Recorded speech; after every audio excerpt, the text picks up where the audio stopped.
आपके पास एक विजन होना चाहिए, लॉन्ग टर्म विजन होना चाहिए। अब देखिए एग्जांपल मैं आपको बताता हूं। आप सभी लोगों ने बस में ट्रेवल किया होगा। जब आप बस में ट्रेवल करते हो तो बस जब खड़ी रहती है तो वहां पर आप देखते हो कि अगर दोपहर में ट्रेवल करते हो तो खिड़की के पास आप जब जाते हो तो आप देखते हो धूप किस साइड नहीं है, तो वहां पर आप जाकर बैठ जाते हो, मतलब छांव में जाकर आप बैठ गए। लेकिन बाद में क्या होता है, बाद में जब बस चलने लगती है, अपना रूट पकड़ती है, उसके बाद पूरी धूप आप पर आती है।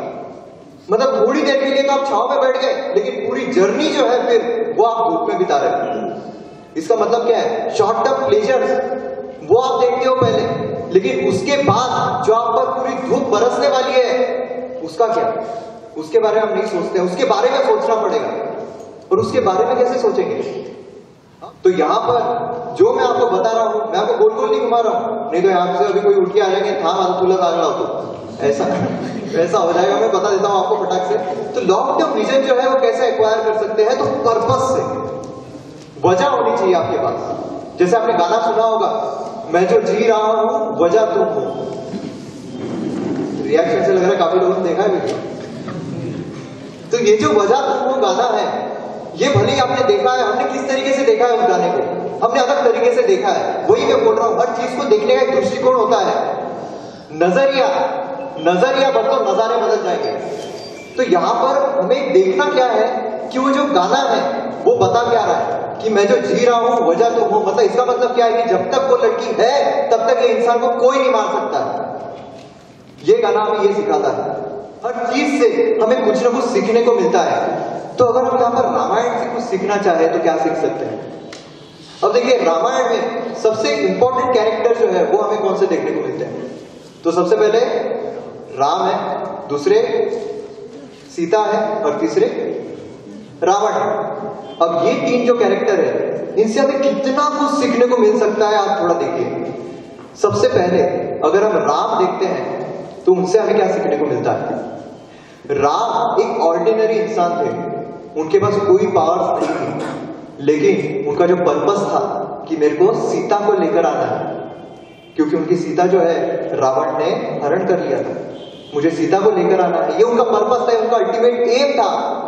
मतलब डू और डाई सिचुएशन थी कि यहां पर कुछ भी हो जाए मैं लेकर आऊंगा।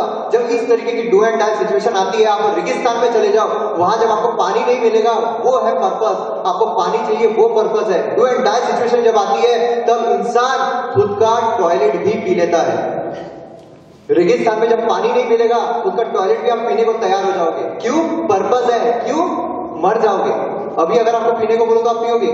नहीं पियोगे, वजह ही नहीं है, पर्पस ही नहीं है, क्यों पीना है? अगर अपने पर्पस है तो खुद की टॉयलेट क्या, खुद का खून भी पीने को तैयार हो जाओगे। तो इस तरीके से जब हम राम को देखते हैं, देखिए हम क्या अभी बहस में लग गए हैं कि रामायण हुआ था नहीं हुआ था, राम जी थे नहीं थे, सीता थी नहीं थी, उससे क्या फर्क पड़ रहा है हमें? पर वो सिखा क्या रहे हैं उससे फर्क पड़ता है। अब राम जी जो है वो एक ऑर्डिनरी इंसान थे, कोई भी शक्ति उनके पास नहीं थी, लेकिन पर्पस उनका इतना स्ट्रांग था कि जो सुपर पावर से उनके साथ जुड़ती चली गई, उनके पर्पस के पास ले जाती चली गई। जब वहां पर सीता उनके साथ थी तो राम जी ने यहां पर सिर्फ पर्पस स्ट्रांग रखा, विजन स्ट्रांग रखा, लॉन्ग टर्म विजन रखा। और फिर क्या हुआ? उन्होंने रावण का वध किया। अब इससे हमें क्या पता चलता है कि आप अगर कितने भी ऑर्डिनरी हो, आप में कोई भी पावर नहीं है, आप कितने भी एवरेज स्टूडेंट क्यों ना हो, लेकिन आप में अगर विजन है, गोल है, पर्पस है, तो आप कितने भी बड़ी शक्ति को हरा सकते हो, कितनी भी बड़ी चीज आप एक्वायर कर सकते हो। ये हमें राम जी से सीखने को मिलता है। वही अगर हम सीता जी को देखते हैं तो उनसे हमें क्या सीखने को मिलता है? देखिए सीता जी वो जब तक राम जी के पास थी तो सोने का हिरण मांग रही थी कि मुझे सोने का हिरण चाहिए, सोने का हिरण चाहिए। लेकिन जब सोने की लंका में बैठी थी तब वो राम जी का नाम जप रही थी। इसका मतलब क्या है कि इमोशन जो है वो हम नजरअंदाज कर देते हैं।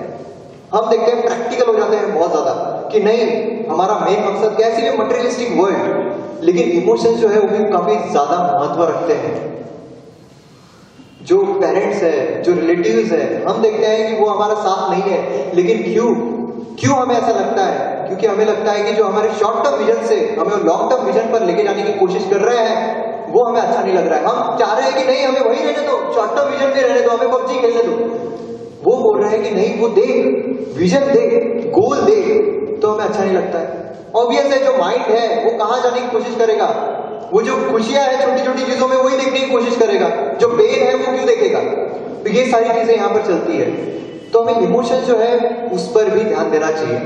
और वही अगर रावण की देखते हैं तो रावण से हम सीख सकते हैं। रावण इतनी सारी शक्तियां, इतने वरदान, लेकिन फिर भी राम जी के हाथों मारे गए। इसका मतलब क्या है कि अगर आप में कितनी भी बड़ी ताकत है, आप कितने भी ज्यादा शक्तिशाली हो, आप कितने भी ब्रिलियंट हो, लेकिन आप हार्ड वर्क नहीं करोगे और अच्छे इंटेंशन नहीं रखोगे तो आपको कोई भी हरा सकता है।